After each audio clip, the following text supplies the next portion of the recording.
kami dari kelompok Hana Dosep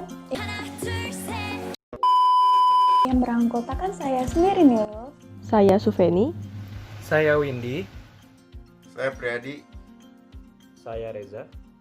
Dan saya sendiri Natasha. Nah, dalam video kali ini, kelompok kami akan membahas tentang PSAK nomor 1. Selain itu, kami juga akan membawakan contoh laporan keuangan yang dimiliki oleh PT Mayora Indah Tbk. Tanpa menunggu lama lagi, kita langsung ke videonya.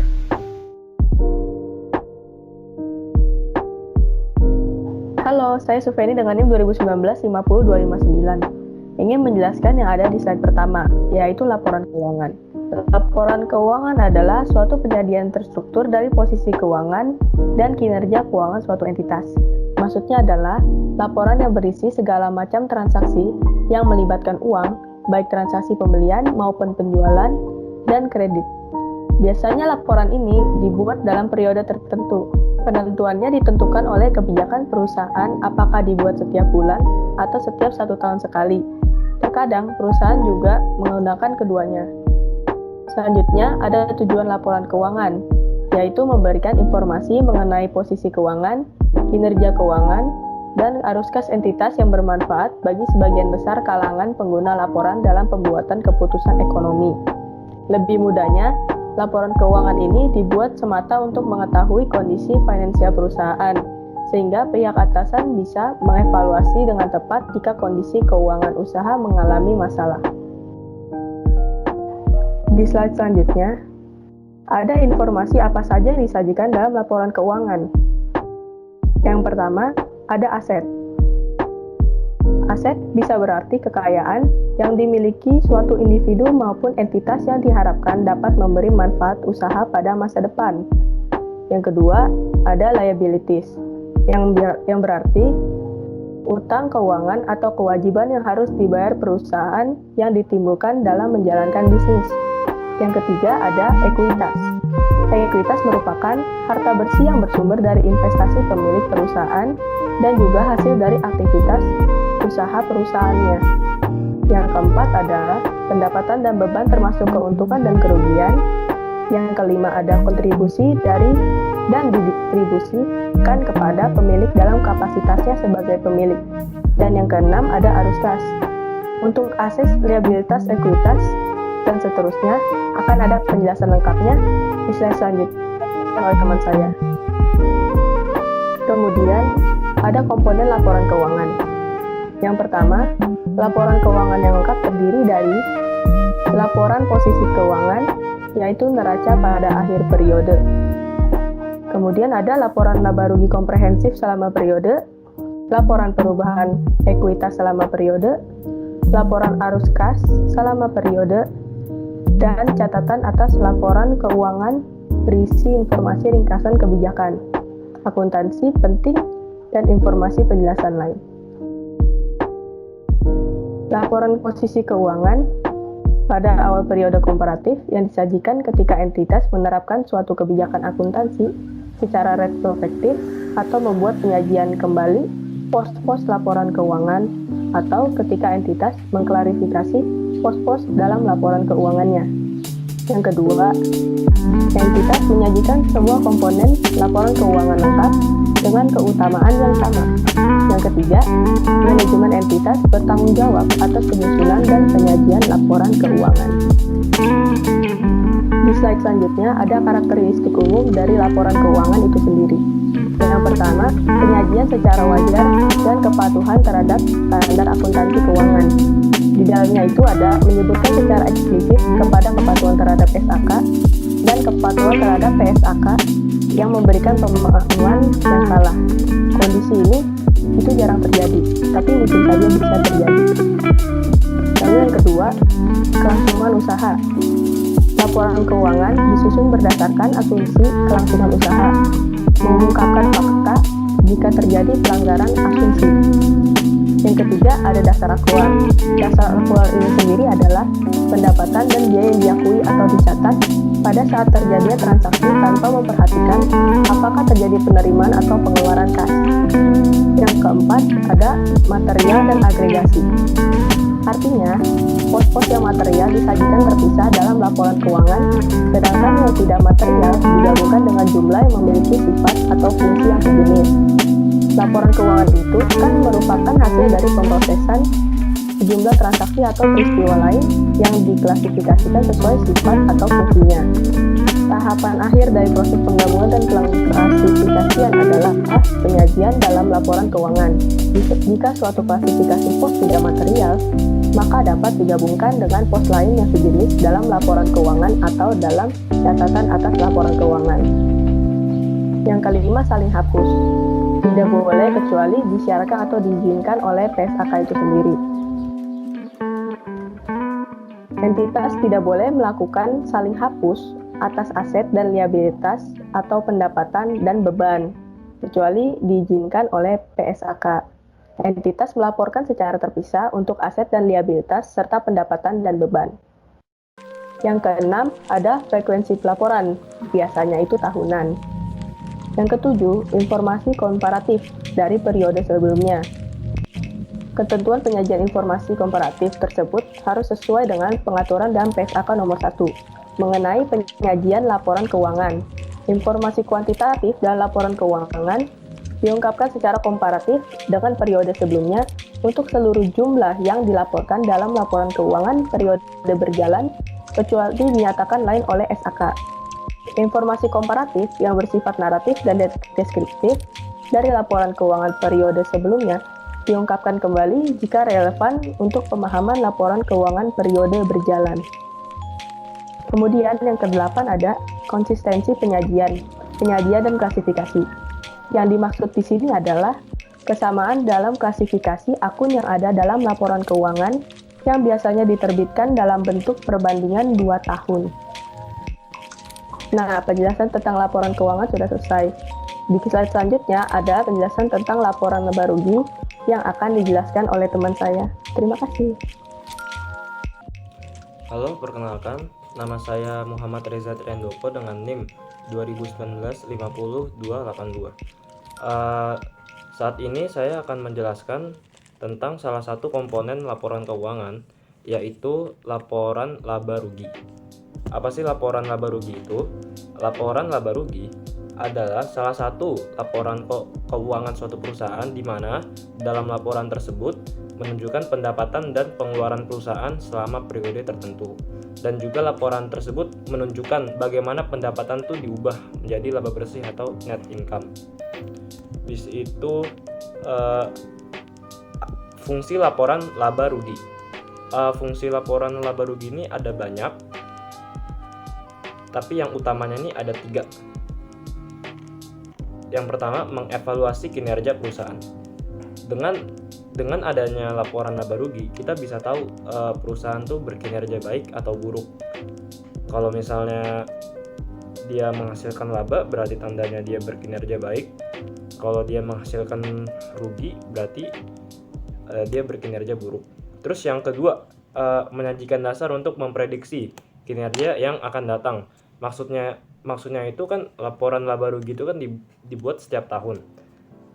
Nah, dengan begitu kita bisa ngukur nih, misalnya 5 tahun ke belakang itu pertumbuhan laba bersihnya itu sekitar 10% katakanlah. Nah, kita bisa mengestimasikan, memperkirakan bahwa 10 tahun yang akan datang atau 5 tahun yang akan datang pertumbuhan labanya bisa 10% juga atau bahkan lebih, atau bahkan juga bisa berkurang. Fungsi yang ketiga, membantu menilai risiko atas ketidakpastian arus kas masa mendatang.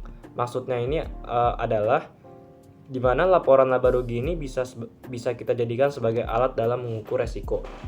Jadi kalau misalnya kita sebagai investor atau kreditor, kita ingin meminjamkan atau menginvestasikan uang kepada suatu perusahaan, nah perusahaan ini bisa kita ukur risikonya dari laporan laba rugi. Caranya adalah menggunakan data historis misalnya.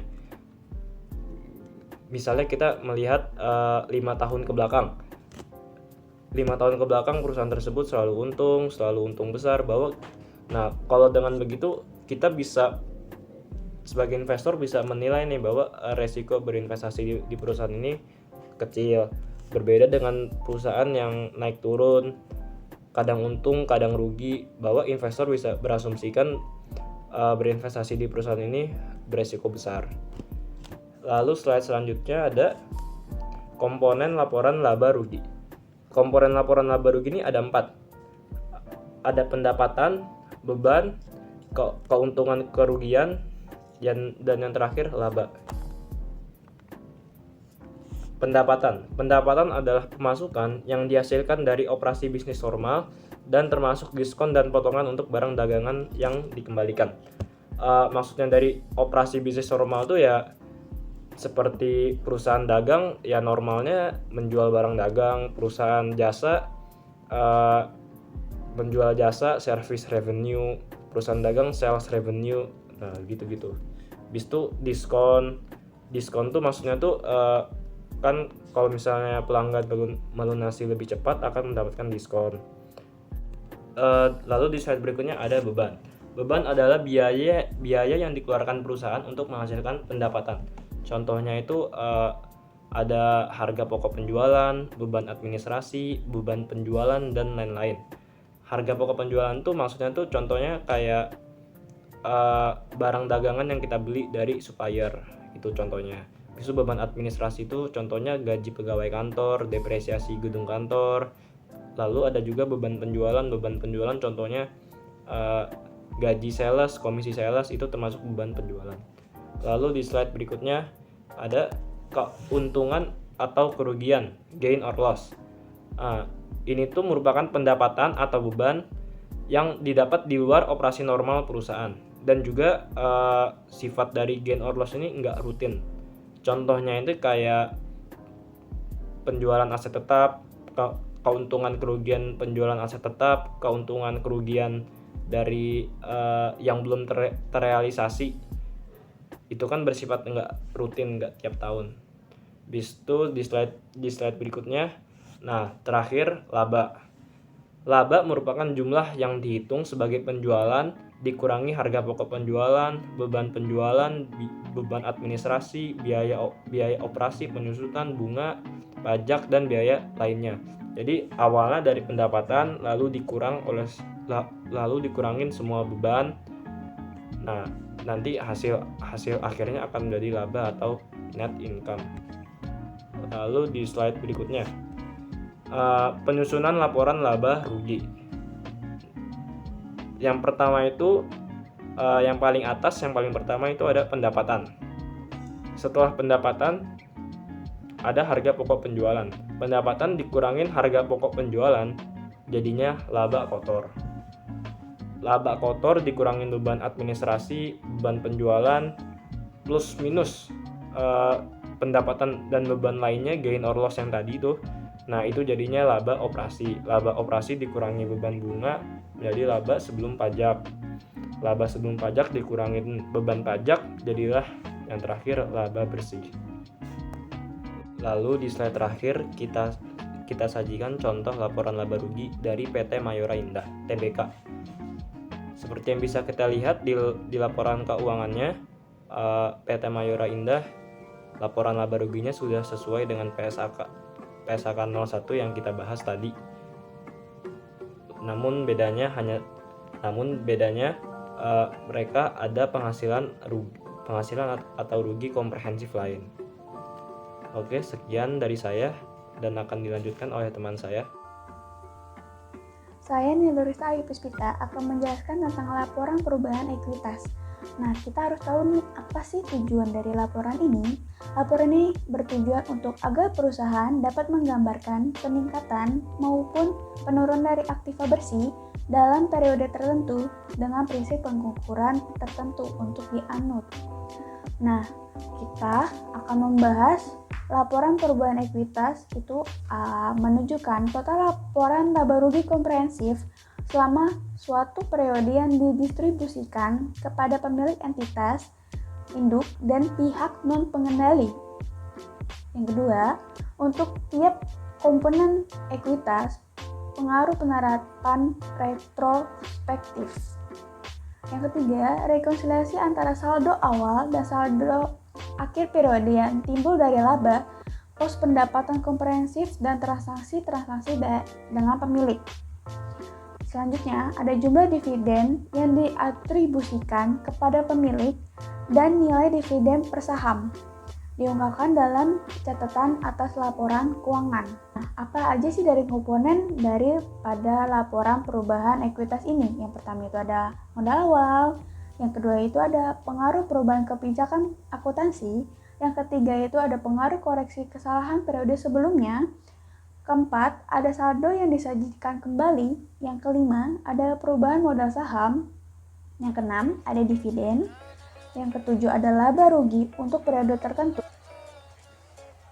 Yang ke-8 ada perubahan dalam cadangan revaluasi, dan yang ke-9 ada keuntungan dan kerugian, dan ke-10 ada saldo akhir.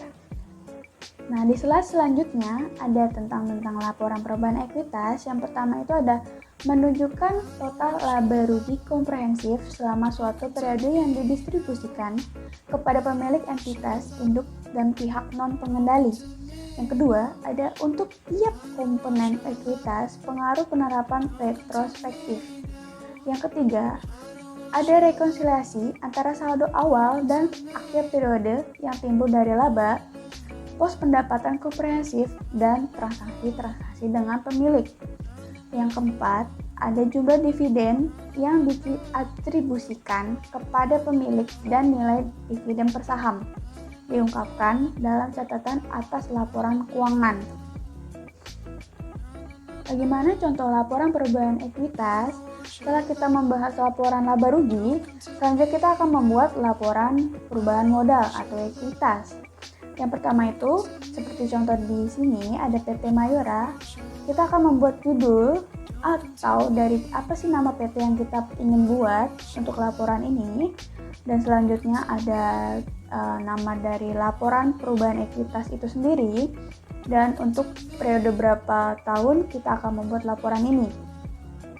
Dan saya akan menjelaskan simpelnya itu gimana dari perubahan laporan ekuitas ini.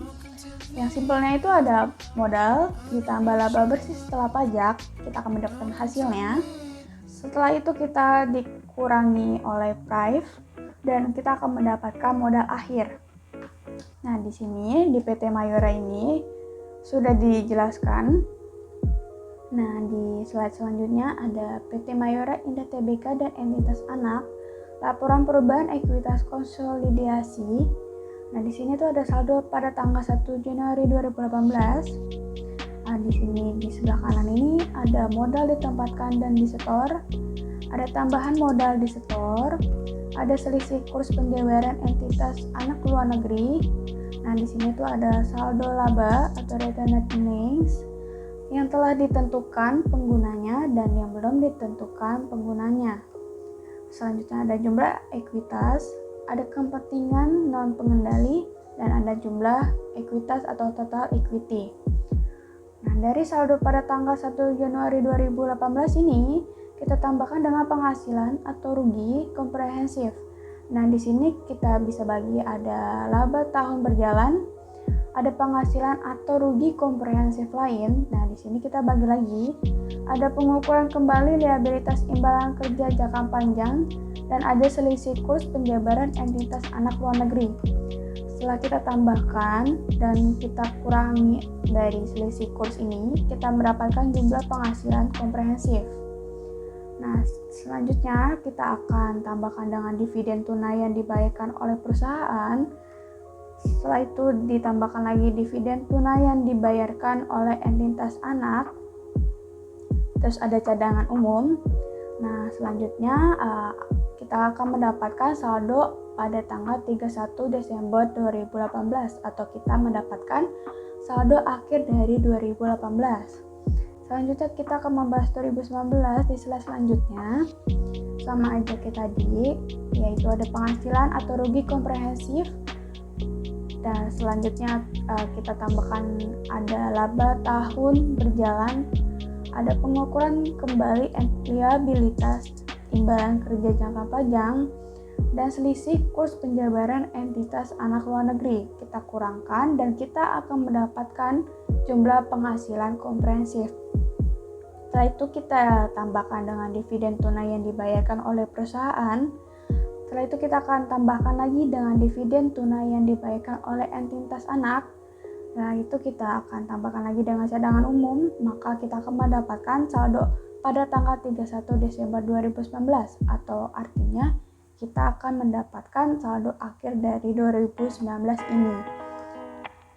Dan dari total equity yang kita dapatkan dari saldo akhir 2019, kita akan mendapatkan 9.809.940.195.318. Dan untuk bagian selanjutnya akan dijelaskan oleh teman saya.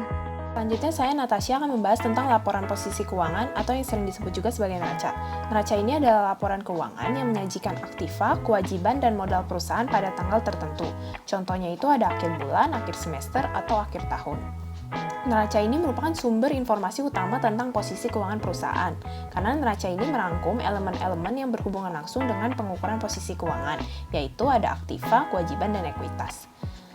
Di slide selanjutnya saya akan membahas tentang fungsi laporan posisi keuangan. Laporan posisi keuangan ini mempunyai 4 fungsi. Yang pertama mengevaluasi struktur pendanaan, kedua menganalisis likuiditas, ketiga menilai solvabilitas, dan yang terakhir menilai fleksibilitas keuangan. Next, slide selanjutnya saya akan membahas tentang unsur neraca. Neraca ini mempunyai 3 unsur posisi keuangan, yaitu yang pertama aktiva atau sering kita sebut juga sebagai aset, yang kedua ada kewajiban yang sering disebut juga sebagai liabilitas, dan modal yang sering disebut juga sebagai ekuitas. Neraca ini mempresentasikan persamaan dasar akuntansi. Yang pertama yaitu aktiva sama dengan kewajiban ditambah modal. Next, slide selanjutnya saya akan membahas tentang aktiva. Aktiva ini adalah sumber daya yang dikuasai oleh perusahaan yang diharapkan akan memberikan manfaat ekonomi di masa depan. Aktiva ini dibagi menjadi 2, yang lancar dan yang tidak lancar. Yang lancar itu adalah aset yang diharapkan dapat direalisasikan atau terjual atau digunakan dalam siklus operasi dalam jangka waktu 12 bulan setelah periode pelaporan. Contoh aktiva lancar ini ada kas, bisa berupa kas dalam rekening koran dan tabungan di bank atau kas kecil. Ada investasi jangka pendek, piutang usaha, persediaan, dan beban dibayar di muka, dan masih banyak lagi contohnya. Selanjutnya ada aktiva tidak lancar, ini aset yang diharapkan dapat direalisasikan atau terjual atau digunakan dalam siklus operasi dalam jangka waktu lebih dari 12 bulan setelah periode pelaporan. Contoh aktiva tidak lancar ini ada berupa aktiva tetap. Ini bisa contohnya seperti tanah, gedung, mesin, peralatan, investasi jangka panjang, contohnya itu wesel tagih jangka panjang, properti investasi, aset tak berwujud, ini contohnya bisa intangible. Intangible itu maksudnya itu bisa berupa paten, goodwill, atau copyright, dan aset lain yang bukan aktiva lancar. Next, di slide selanjutnya ada kewajiban. Kewajiban ini adalah kewajiban perusahaan saat ini yang timbul dari peristiwa masa lalu yang penyelesaiannya di masa depan akan mengakibatkan arus keluar sumber daya perusahaan yang mengandung manfaat ekonomi. Kewajiban ini juga dibagi 2 menjadi yang jangka pendek dan jangka panjang. Jangka pendek itu kewajiban yang diharapkan akan diselesaikan dalam siklus operasi dalam jangka waktu 12 bulan setelah periode pelaporan. Contoh yang jangka pendeknya itu ada utang usaha, utang gaji, utang bunga, wesel bayar jangka pendek, bagian lancar utang jangka panjang, pendapatan diterima di muka. Selanjutnya yang jangka panjang adalah kewajiban yang diharapkan akan diselesaikan dalam siklus operasi dalam jangka waktu lebih dari 12 bulan setelah periode pelaporan. Utang jangka panjang atau kewajiban lancar ini dimiliki perusahaan pada umumnya. Contohnya itu seperti wesel bayar, utang hipotek, utang obligasi. Next, di slide selanjutnya ada modal. Modal itu atau ekuitas itu adalah hak residual atas aktiva perusahaan setelah dikurangi dengan seluruh kewajiban. Modal ini mempunyai 2 komponen. Yang pertama ada modal disetor, adalah modal yang diperoleh ketika pemilik perusahaan yang berbadan hukum menyetorkan uang dan aset lainnya kepada perseroan. Komponen modal disetor ini ada 2 juga, ada modal saham dan agio saham. Modal saham ini bagian saham yang diterbitkan untuk mencerminkan kepemilikan, sedangkan agio saham ini kelebihan jumlah yang disetorkan oleh pemegang saham. Komponen yang kedua ada laba ditahan atau saldo laba. Komponen ekuitas ini mencerminkan kelebihan laba yang diinvestasikan kembali dalam perusahaan setelah pembayaran dividen kepada pemegang saham. Laba ditahan ini mempresentasikan akumulasi modal yang dihasilkan perusahaan bagi para pemegang saham. Next, di slide selanjutnya saya akan membahas tentang bentuk neraca. Neraca ini mempunyai dua bentuk. Yang pertama adalah bentuk akun dan bentuk laporan. Bentuk akun ini menyajikan unsur-unsur neraca itu secara berdampingan. Jadi di sebelah kiri itu menyajikan bentuk aset, sedangkan di bagian kanan ini menyajikan bentuk kewajiban dan ekuitas. Sedangkan kalau misalkan berbentuk laporan, unsur-unsur aktiva, kewajiban, dan ekuitas itu dibuat secara berurutan ke bawah. Dimulai dari aktiva, dilanjutkan ke hutang, dan yang terakhir modal. Next, di slide selanjutnya ada contoh dari PT Mayora, laporan neracanya. Nah, di sini saya akan mencoba menganalisis laporan ini sesuai dengan standar PSAK 01. Di bagian aset, neraca PT Mayora ini sudah dibuat menjadi aset lancar dan tidak lancar. Akunnya juga sudah diurutkan dari yang paling liquid sesuai dengan standar PSAK 01. Next, di slide ini menunjukkan akun liabilitas juga sudah dibagi menjadi dua, yaitu jangka pendek dan jangka panjang, dan sudah diurutkan berdasarkan tanggal jatuh tempo sesuai dengan standar PSAK 01. Di bagian ekuitasnya juga sudah sesuai dengan standar PSAK 01. Nah, menurut PSAK nomor 1, neraca harus menyajikan 17 akun, seperti yang pertama, aset tetap, properti investasi, aset tidak berwujud, aset keuangan, investasi dengan metode ekuitas, persediaan, piutang dagang, kas dan setara kas, total aset yang diklasifikasikan, utang dagang, provisi, liabilitas keuangan, liabilitas dan aset untuk pajak, liabilitas dan aset pajak tangguhan, liabilitas pajak sesuai PSAK nomor 58, kepentingan non-pengendali dari modal saham. Nah, namun di laporan PT Mayora ini hanya ada 7 akun, yaitu aset tetap, persediaan, piutang dagang, kas dan setara kas, utang dagang, liabilitas, dan aset pajak tangguhan, dan modal saham. Jadi, kesesuaian laporan keuangan PT Mayora ini dengan standar PSAK 01 yang neraca itu adalah sebesar 41,18%, karena hanya ada 7 akun dari 17 akun yang harus ada di neraca. Nah, sekian dari saya, selanjutnya akan dibahas oleh teman saya. Saya Windy dengan NIM 201950262 akan melanjutkan penjelasan tentang laporan arus kas. Untuk slide pertama, dalam laporan arus kas yang kami miliki ialah informasi arus kas memberikan dasar bagi pengguna laporan keuangan untuk dapat menilai kemampuan entitas dalam menghasilkan kas dan setara kas, serta kebutuhan entitas dalam menggunakan arus kas tersebut.